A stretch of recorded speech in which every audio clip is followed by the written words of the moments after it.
اس شب برات کی ہمارے ہاں بہت فضیلت ہے، ہمارے دین اسلام میں باقاعدہ فضیلت ہے۔ شیخ الاسلام حضرت مولانا مفتی محمد تقی عثمانی صاحب حفظہ اللہ تعالیٰ فرماتے ہیں کہ تقریباً 10 سے زیادہ صحابہ رضوان اللہ علیہم اجمعین سے باقاعدہ احادیث مبارکہ میں اس کی فضیلت منقول ہے، اور تابعین تبع تابعین رحمہم اللہ تعالیٰ اور ائمہ دین علماء اولیاء اللہ اس رات میں عبادت کرتے تھے۔ آپ علیہ السلام سے باقاعدہ اس رات کی فضیلت ثابت ہے، اس لیے اس رات میں ہم نے آج مجلس رکھی کہ اللہ سبحانہ و تعالیٰ پیارے آقا حضور خاتم النبیین صلی اللہ علیہ وسلم کا ذکر ہم محبت سے سن لیں اور کچھ باتیں سیکھ لیں، اور پھر کچھ مختصراً مل کے کچھ اعمال کر لیں اور دعائیں کر لیں۔ دعائیں اکیلے بھی کی جا سکتی ہیں، کرنی چاہیے، لیکن جب مل کے ہم لوگ ایک ماحول میں ایک مجلس میں کرتے ہیں تو اس کا فائدہ زیادہ ہوتا ہے۔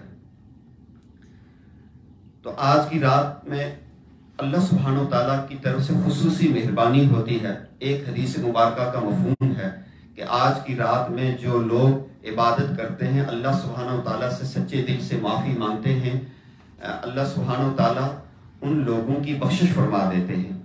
اور جو ہمارے علماء کرام حدیث کی روشنی میں ایک بات ارشاد فرماتے ہیں کہ اللہ سبحانہ و تعالیٰ آج کی رات میں اگلے سال کے حوالے سے فرشتوں کے حوالے معاملات کرتے ہیں۔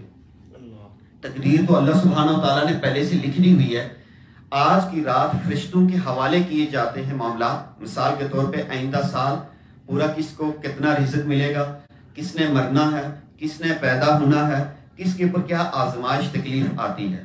تو جو کچھ احادیث کی روشنی میں جو چیزیں منقول ہیں، علماء کرام اس کی تشریح کرتے ہوئے فرماتے ہیں کہ اس رات میں ایک بندہ اللہ سبحانہ و تعالیٰ کی طرف متوجہ ہو، استغفار کا اہتمام کرے، دعاؤں کا اہتمام کرے، تو جب فیصلے اس کے حق میں فرشتوں کے حوالے معاملات کیے جا رہے ہوں گے تو دعاؤں کی وجہ سے، ہم نے یہ بات بارہا سنی ہے کہ دعا تقدیر کو بھی بدل دیتی ہے، اور جو لوگ بار بار اللہ کی طرف رجوع کرتے ہیں تو اللہ سبحانہ و تعالیٰ ان پر ضرور مہربانی شفقت والا معاملہ کرتے ہیں۔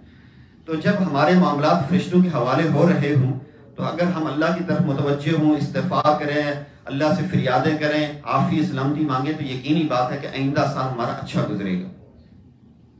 تو اس لیے آج یہ تو مختصر سی مجلس ہوگی، اس کے بعد سب حضرات سے یہ درخواست ہے کہ سنت کے مطابق باوضو سوئیں، تہجد میں اٹھیں، 2 4 6 8 رکعت نفل پڑھیں، خوب اللہ کے حضور سجدہ ریز ہو کر اللہ سے مانگنا چاہیے، پھر فجر کی نماز پڑھی جائے اور اپنے معمولات کیے جائیں۔ تو اس بات کا اہتمام ضروری ہے تاکہ ہمیں فائدہ ہو۔ اور دوسری بات یہ عرض کرنی تھی، اس فقیر نے آپ کے سامنے ایک حدیث مبارکہ پڑھی، حضرت ابو ہریرہ رضی اللہ تعالیٰ عنہ سے روایت ہے، پیارے آقا حضور خاتم النبیین صلی اللہ علیہ وسلم نے ارشاد فرمایا، لما قضى اللہ الخلق كتب عند فوق عرشہ، اللہ سبحانہ وتعالیٰ نے جب مخلوق کو پیدا فرمایا تو عرش کے اوپر ایک جملہ لکھا۔ آج کی اس مجلس میں یہ جملہ سنانا چاہتا تھا۔ جملہ یہ لکھا، یہ اللہ سبحانہ وتعالیٰ نے عرش کے اوپر یہ جملہ لکھا۔ یہ بخاری شریف کی روایت ہے، مسلم شریف کی روایت ہے، میرے پاس حوالہ بھی لکھا ہوا ہے، ان رحمتی سبقت غضبی۔ یہ جملہ سارے میرے ساتھ دہرا لیں تو یاد ہو جائے گا کہ عرش کے اوپر کیا لکھا ہوا، ان رحمتی سبقت غضبی۔ یہ بخاری مسلم کی روایت ہے، ان رحمتی سبقت غضبی، میری رحمت میرے غصے پر سبقت لے جاتی ہے۔ اللہ اکبر، بڑی خاص بات۔ اس جملے کو میں سمجھانا چاہ رہا تھا کہ اللہ سبحانہ و تعالیٰ نے جب مخلوق کو پیدا کیا تو مخلوق کو پیدا کرنے سے پہلے اللہ سبحانہ و تعالیٰ نے عرش کے اوپر ایک خاص جملہ لکھ دیا۔ اس ساری کائنات کو، ساری مخلوقات کو ایک پیغام تھا۔ ایک پیغام یہ تھا کہ میری صفت کے اندر غضب بھی ہے، غصہ بھی ہے، میں سزا بھی دیتا ہوں۔ یہ اللہ سبحانہ و تعالیٰ کی صفات میں سے قہار جو ہم اللہ سبحانہ و تعالیٰ کا نام لیتے ہیں، اللہ سبحانہ و تعالیٰ کی صفت ہے۔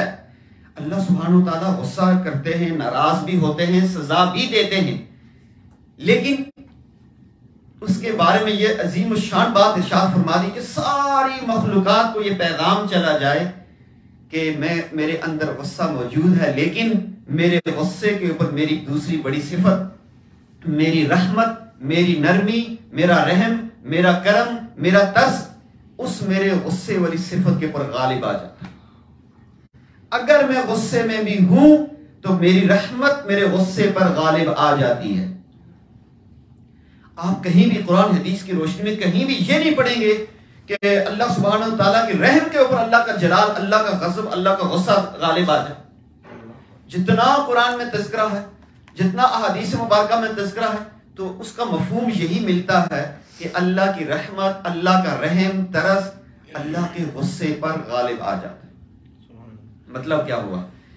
ہم جیسے لوگوں کے لیے بڑی ایک سہارا دینے والی بات ہے، یہ جملہ ایک حوصلہ دینے والا ہے کہ ہم لوگ آئے روز صبح توبہ کرتے ہیں تو دن میں 50 گناہ کر بیٹھتے ہیں، ظہر کی نماز پہ توبہ کریں گے تو عصر تک 100 گناہ کر لیں گے، عصر پہ توبہ کریں گے تو عشاء تک 1000 گناہ کر لیں گے، ادھر جھوٹ بولا، ادھر غیبت کی، ادھر بد نظری کی، ادھر بغض رکھا، ادھر کسی کا دل دکھایا، ہر وقت ہم سے گناہ ہو رہے ہو۔ پھر نماز پڑھتے ہیں، اللہ سے معافی مانگتے ہیں، پھر توبہ، پھر گناہ، تو بندہ خود سے کتنے سارے لوگ آ کے کہتے ہیں اپنے سے نفرت ہو گئی ہے، اپنے سے تنگ آ گئے کہ ہم نہیں ٹھیک ہو سکتے۔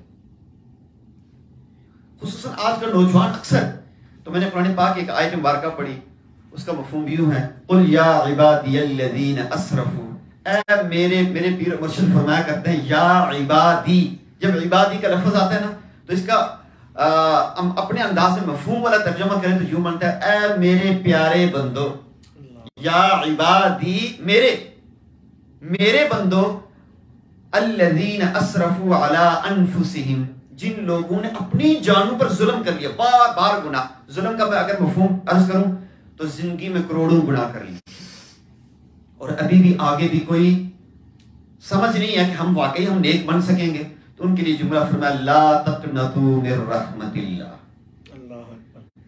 اے میرے بندو اللہ کی رحمت سے مایوس نہیں ہونا۔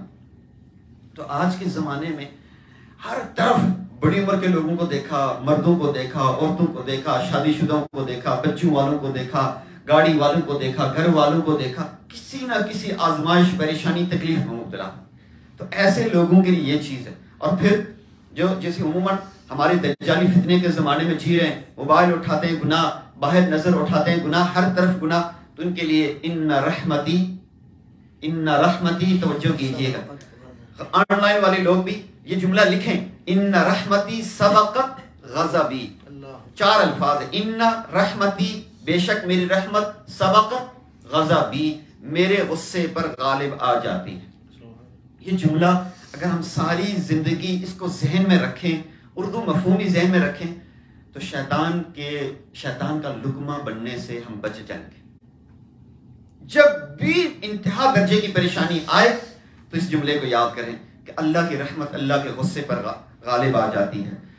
شیخ عبد القادر جیلانی رحمۃ اللہ علیہ کے حوالے سے لکھا ہے، اگر میں بھول نہیں رہا، بہرحال کسی بزرگ کے حوالے سے میں نے خود پڑھا بھی ہے، سنا بھی ہے، نام میں تھوڑی سی کمی بیشی ہو رہی ہے، اللہ معاف فرمائے۔ بہرحال کسی بڑے اللہ والے نے اپنے تعلق والے اپنے مریدین شاگرد لوگوں میں بیان کرتے رہتے تھے، اصلاح واعظ نصیحت کرتے رہتے تھے، تو ایک دن اللہ سبحانہ تعالیٰ کے جلال، اللہ کے غصے اور اللہ کی پکڑ اور جو اللہ کے عذاب دنیا میں آئی اس پر بیان کیا، اور اتنا سخت بیان کیا کہ بہت سارے لوگ بے ہوش ہو گئے، یہاں تک لکھا ہوا کتابوں میں کہ کچھ لوگ فوت بھی ہو گئے۔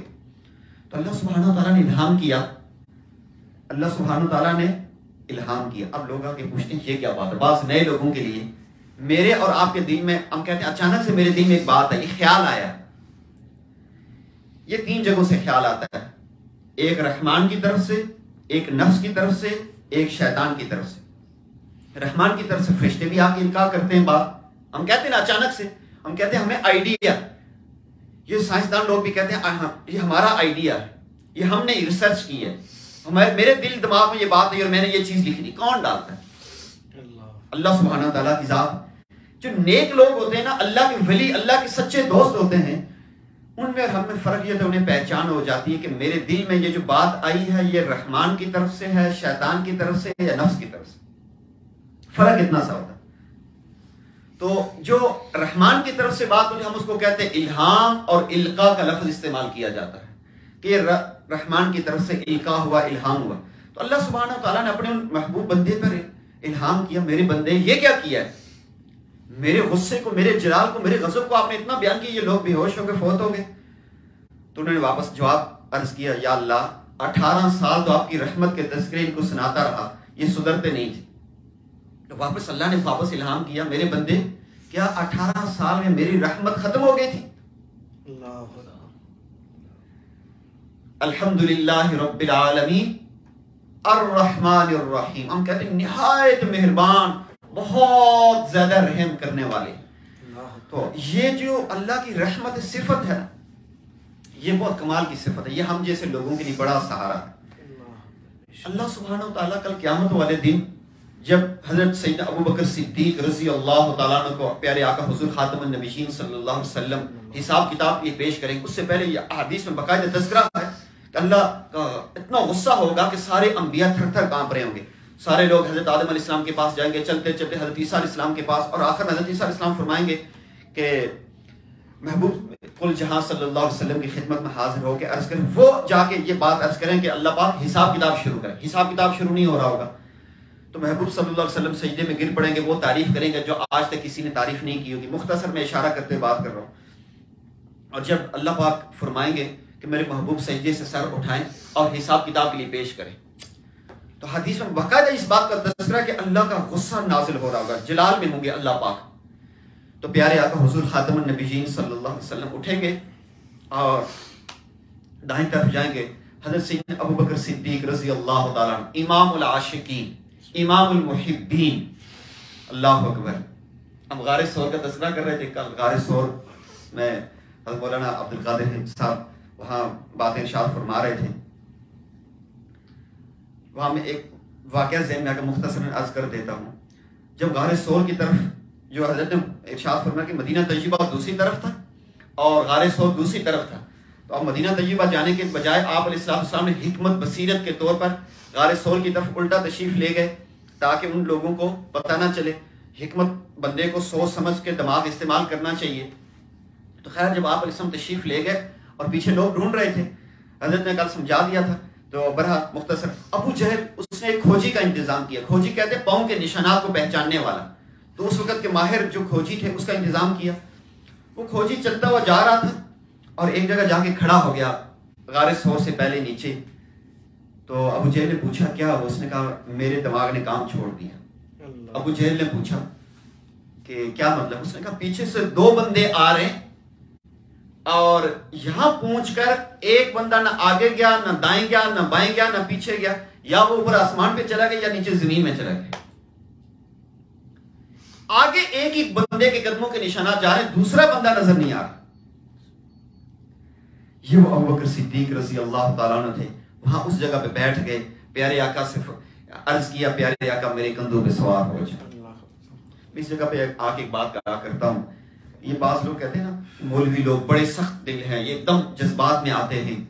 جذبات میں اس لیے آتے ہیں اتنی بڑی ہستی کو گالی دی جائے، آج 14 صدیاں بعد آ کے ان کی خلافت کے اوپر، ان کی خدمت کے اوپر، ان کی شخصیت کے اوپر انگلی اٹھائے. ایک غیرت مند مسلمان کے دل کے جذبات بنے گے، یہ ہو نہیں سکتا. میں سمجھنے کے لیے بات کرتا ہوں. میری والدہ فوت ہوئی، اللہ نے غریق رحمت فرمائے. اگر اس وقت آپ میں سے کوئی بندہ، اللہ نہ کوئی ایک بندہ آ کے یہاں پہ میری والدہ کے بارے میں غلط جملہ بولے گا، لوگوں کو غصہ آئے گا نہیں آئے گا؟ بھائی ہمارے مولوی صاحب کی والدہ جو فوت ہوگی ان کو برا بلا کہتے ہیں. آپ کو اس بات پہ مولوی صاحب کی والدہ پہ غصہ آئے گا.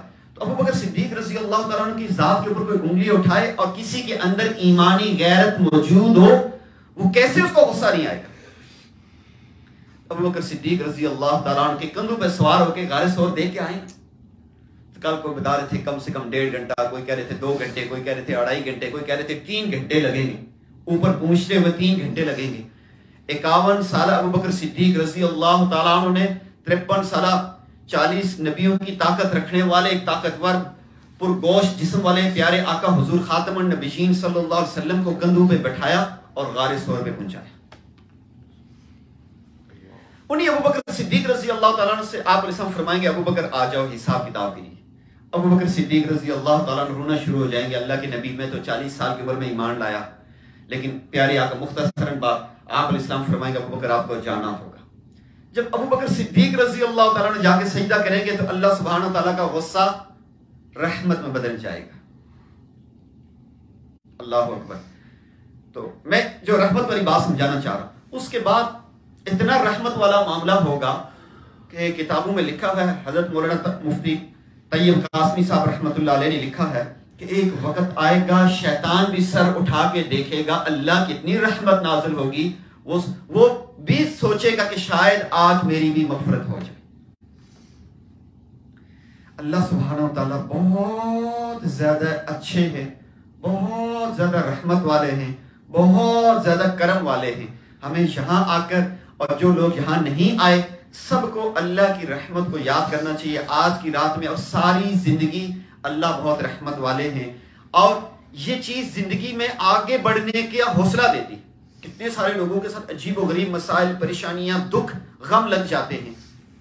کوئی بڑی خواہش ہوتی ہے وہ خواہش پوری نہیں ہوتی، کوئی بڑی چاہت ہوتی ہے، کوئی فریاد ہوتی ہے وہ پوری نہیں ہوتی، تو بندے کو دکھ لگ جاتا ہے۔ کتنے سارے لوگوں کو ہارٹ اٹیک ہوتے ہیں، دماغ کی رگ پھٹ جاتی ہے، لیکن اگر یہ بات بندے کو ذہن میں ہو نا، میرے اللہ بہت رحمت والے ہیں، اللہ میرے لیے ضرور اچھا کریں گے۔ میں ایک حدیث مبارکہ کو پڑھ رہا تھا جس کا مفہوم یہ تھا، جو بندہ اچھے حالات کے انتظار میں رہتا ہے اس کو بھی اجر و ثواب مل رہا ہوتا ہے۔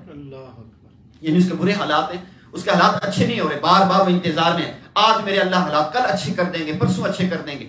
یہ دین، دنیا، صحت، مال، ہر حوالے سے، خالی نہیں کہ مال پیسے کے لیے نہیں، اعمال کے حوالے سے میں آج تک اچھا نہیں ہوا، انشاءاللہ میں انتظار کرتا ہوں۔ کتنے سارے لوگ خودکشی کرتے ہیں نا۔ بیت اللہ شریف میں ایک نوجوان نے اوپر سے چھلانگ لگائی تھی، خودکشی کی تھی، نیچے مطاف میں آ گئی، یعنی وہ اس جگہ بھی آ کے شیطان نے اسے اللہ کی رحمت سے مایوس کر دیا تو اس نے خودکشی کر لی۔ تو اس لیے والدین کے، بیوی بچوں کے، دائیں بائیں رشتہ داروں کے بہت سارے دکھ ہوتے ہیں، فوت ہو جاتے ہیں، خواہشات پوری نہیں ہوتی ہیں، تو اللہ سبحانہ و تعالیٰ مزید آگے اچھا کرتے ہیں، نہیں تو دنیا نہیں تو قبر اور آخرت میں ضرور اللہ اچھا کریں گے۔ مجھے خاتون بہن نے کال کی اور کہنے لگی کہ رونا شروع ہو گئی کہ استاد جی مجھے ڈر لگتا ہے کہ میں کہیں مر نہ جاؤں۔ تو میں نے ان کو کہا بہن میں تو انتظار میں ہوں، مرنے کے انتظار میں ہوں۔ تو کہنے لگے استاد جی آپ نیک آدمی ہیں، تو میں تو بہت گناہگار ہوں۔ میں نے کہا میں آپ سے زیادہ گناہگار ہوں، میرے پاس ایک سہارا ہے، وہ ہے اللہ سبحانہ و تعالیٰ کی رحمت۔ میں اللہ جی کو کہتا ہوں اللہ جی میں اسی لمحے مرنے کے لیے تیار ہوں، فریاد ہے کہ موت سے پہلے بھی رحمت فرما دیجئے گا، کلمے کی نعمت نصیب کیجئے گا۔ اور آپ اتنے بڑے ہیں، ہمارے استاد جی مولانا عمر کیانی صاحب ہمارے ادارے میں پڑھاتے ہیں، کہنے لگے اللہ جی میرے جیسے بندے کو جلا کے اللہ کو کیا ملے گا؟ مجھے ان کا جملہ بڑا دل کو لگا۔ اللہ جی انہوں نے کشمیری سٹائل میں کہا کہ مجھے جلا کے، مجھے ساڑ کے اللہ کو کیا ملے گا؟ واقعی تو میں اللہ جی سے، اللہ جی آپ کو جہنم میں ڈال کے آپ کو کچھ نہیں ملنے والا، اللہ جی آپ بس آپ کی رحمت کا سہارا ہے، اللہ اسی رحمت کے سہارے ابھی مرنے کے لیے تیار ہے، ابھی قبر میں جانے کے لیے تیار ہے، آپ کی ملاقات ہو جائے گی، آپ رحمت فرمائیں گے معاف بھی ہو جائیں، ہمیں معافی بھی مل جائے گی، آپ رحمت فرمائیں گے جنت بھی ملے گی، ورنہ تو اپنی اوقات، اپنی شکل، اپنے اعمال تو ایسے نہیں ہم جنت میں جائیں، وہ تو اللہ کے فضل سے، بڑے سے بڑے اعمال والا بھی جنت میں اللہ کے فضل سے جائے گا، اللہ کے رحم سے جائے گا۔ اس لیے ہمیں آج کی رات میں بھی مایوس نہیں ہونا چاہیے، ساری زندگی مایوس نہیں ہونا چاہیے۔ ان رحمتی سبقت علی غضبی، اللہ سبحانہ و تعالیٰ نے یہ عرش میں یہ جملہ لکھا ہوا ہے، میری رحمت میرے غصے پر غالب آ جاتی ہے۔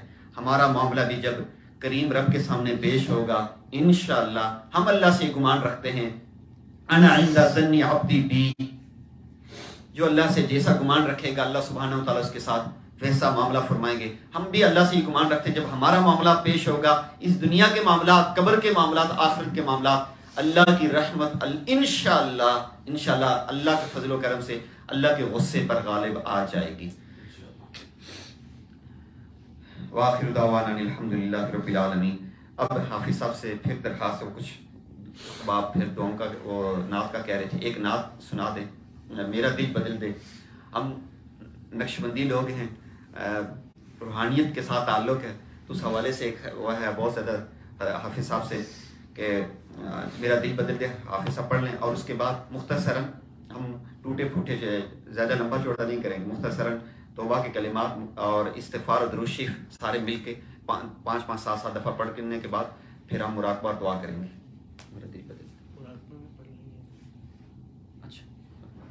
اچھا حافظ صاحب فرما رہے ہیں کہ مراقبے میں پڑھ لیتے ہیں، تو ہم توبہ کے بیعت کے کلمات پڑھا کرتے ہیں۔ جو لوگ بیعت نہیں ہونا چاہتے، جن کو سمجھ نہیں ہے یا ان کو بیعت کے حوالے سے شرح صدر نہیں ہے، تو وہ توبہ کی نیت سے سارے کلمات، ان کلمات کو پڑھیں۔ یہ توبہ کے کلمات ہیں، کروڑوں لوگوں نے ان کلمات کو پڑھا ہے، باقاعدہ قرآن حدیث میں ان کا تذکرہ آپ سنیں گے تو آپ کو سمجھ آ جائے گی۔ اور اور جو بیعت ہونا چاہتے ہیں سلسلہ عالی نقشبندیہ مجددیہ میں، خصوصاً ہمارے پیر و مرشد سے، تو وہ ہمارے پیر و مرشد سے ان کی نیت کرتے ہوئے، یہ فقیر ان کے حکم پر پڑھاتا ہے، اپنی اوقات نہیں ہے، تو آپ ان بیعت کی نیت کرتے ہوئے ان کلمات کو بھی پڑھ سکتے ہیں۔ جیسی نیت ویسی مراد۔ آج تک جتنے گناہ ہوئے سب گناہوں کو سامنے رکھ کر ندامت و شرمندگی کے ساتھ، دل کی کیفیت کے ساتھ، کہ دل اللہ کے حضور ہاتھ جوڑ کے ان کلمات کو پڑھ بھی رہا، معافیاں مانگ رہا ہے۔ قرآن میں جو اللہ سبحانہ و تعالیٰ جو کچھ ارشاد فرمایا، اس کی روشنی میں جو سچی توبہ کرتا ہے پچھلا نامہ اعمال سارا اللہ صاف کر دیتے، بلکہ یہاں تک کہ وہ نامہ اعمال میں جو گناہ لکھے ہوتے اللہ ان کو نیکیوں سے بدل دیتے۔ یہ بڑی ذمہ داری کے ساتھ یہ بات کر رہا ہوں۔ تو اس لیے کل کیا ہوگا، اصل میں شیطان ہمیں یہ دھوکہ دیتے کہ او مولوی صاحب آپ بھائی آپ کدھر، آپ نے تو کل توبہ کی تھی، آج پھر گناہ کیا، کل کی بعد میں دیکھی جائے گی۔ آج تک سب گناہوں کو گناہ تسلیم کر کے، جو گناہ ہوتے، خواتین بھی ہیں، بہت ساری خواتین پردہ نہیں کرتی، پردہ فرض ہے، اگر نہیں کرتی تو گناہوں پہ دلیلیں نہیں پیش کرنی چاہیے، بس اللہ میں گناہگار معاف کر دیں۔ ہم مرد حضرات بد نظری کرتے ہیں تو اس کو تسلیم کرنے میں مجھ سے بد نظری ہو رہی ہے، اور جتنی زندگی میں جو گناہ ہیں ان کو تسلیم کرنا چاہیے، آخری درجے کی بات اللہ سے معافی مانگنی چاہیے، اور اپنے آپ کو گناہگار سمجھنا چاہیے۔ یہ نہیں کہنا نہیں جی بس حالات ایسے ہیں، آج کل معاشرہ ایسا، جی دنیا میں جینا بھی تو پڑتا، نہیں، دنیا میں جینا اللہ کی نافرمانی کے ساتھ جینا نہیں پڑتا، اللہ کی فرمان برداری کے ساتھ۔ اس لیے ہر گناہ کو کھلے دل سے تسلیم کر کے آج سچی معافی مانگیں، تو یقینی بات ہے، میں قسم کھا کے کہتا ہوں کہ پچھلا نامہ اعمال صاف ہو جائے گا، وہ جو گناہ ہوں گے وہ نیکیوں سے بدل جائیں گے۔ آگے کی انشاءاللہ جب آج اللہ توفیق دے رہے ہیں، آگے بھی اللہ توبہ کی توفیق دیں گے۔